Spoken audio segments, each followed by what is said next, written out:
Assalamualaikum warahmatullahi wabarakatuh.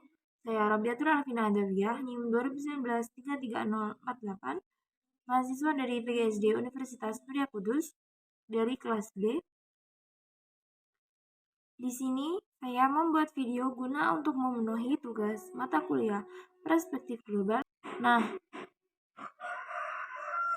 pada hari ini saya akan membahas mengenai perspektif global dari visi politik.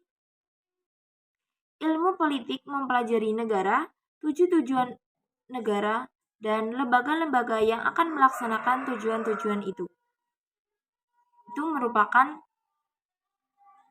pengertian menurut Roger F. Soltau. Dalam perspektif global, hubungan suatu negara dengan negara-negara lain adalah hal yang pokok.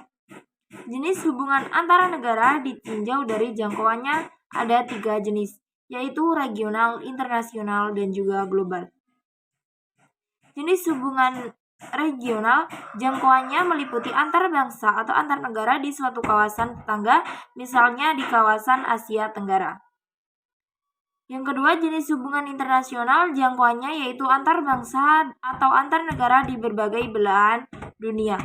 Yang ketiga, jenis hubungan global. Jangkauannya meliputi antara semua bangsa dan antar semua negara di dunia. Secara politik, negara dengan tujuan dan lembaga-lembaganya dari waktu ke waktu mengalami perkembangan. Negara Republik Indonesia pada saat diproklamasikan baru mendapat pengakuan dari negara lain secara terbatas.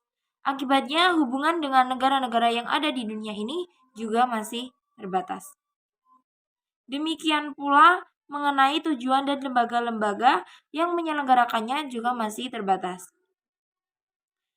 Pada saat awal, perjuangan politik menjadi prioritas. Pengakuan dan hubungan politik menjadi perjuangan utama.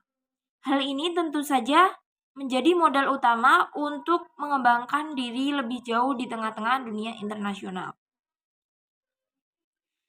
Keberhasilan Konferensi Asia Afrika, pembentukan dan kegiatan negara-negara non-blok yang mencantumkan Indonesia sebagai salah satu negara pelopornya dapat meningkatkan pengakuan negara lain terhadap kedudukan Indonesia.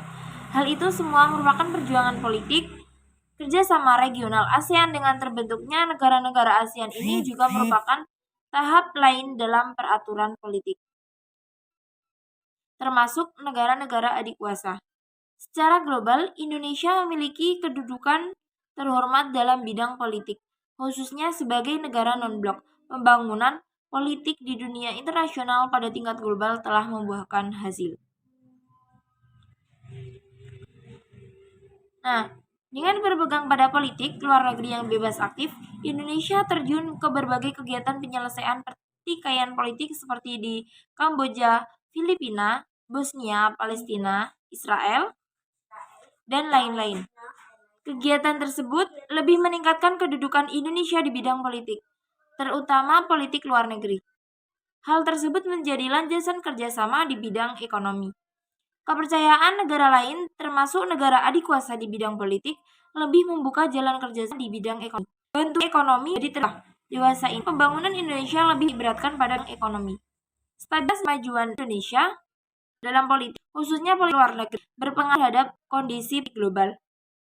Hal ini dapat kita hati tentang banyak dalam Konferensi Asia Afrika, pemimpin dan pengaruh Indonesia dalam gerakan non-blok terhadap kebangkitan di Afrika dan Amerika Latin atau negara-negara selatan pada umumnya.